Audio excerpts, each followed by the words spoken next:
Hey you guys, for today I'm going to show you how to do Agnes, her unicorn, a minion, and an evil minion. So let's start. For the minion, make a yellow ball of polymer clay, then grab a flathead and pierce it through the middle and flatten it down. Then place a small white ball in the center and squish it down. With the back of this brush, I will make an indent for the eye and then fill it in with the black ball.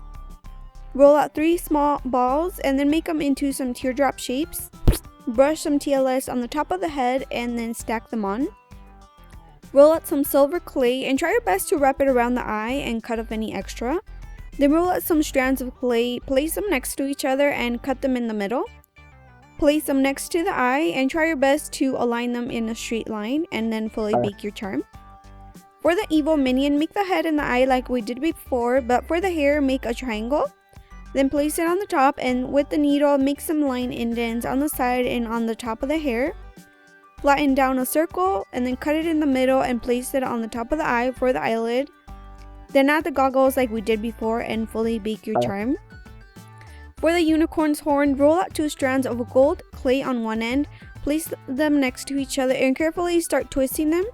Cut off any of the extra, and then for the tongue, roll out a pink ball of clay. Flatten it down, lift it up with the blade, and bake the horn and the tongue for 10 minutes. Then grab a white ball, shape it into an egg, and place the flathead through. Dip the horn into some TLS and press it in the forehead.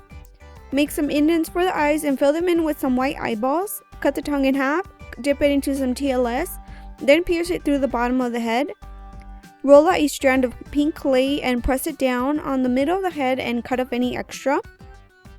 Make a chubby tube, press it on the top of the head, then grab a needle and make several lines for the texture of the hair.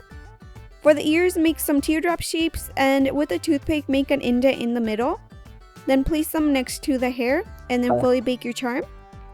For Agnes, grab a beige ball of clay and pierce the flathead through, then flatten it down.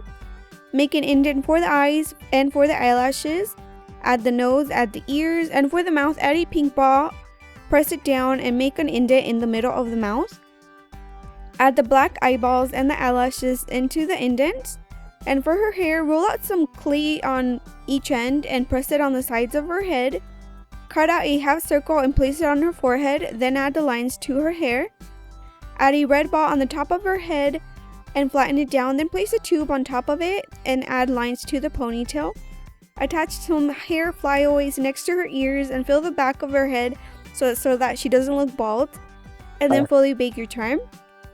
So once your charms have cooled down, clean them with some nail polish remover to remove any lint or fingerprints.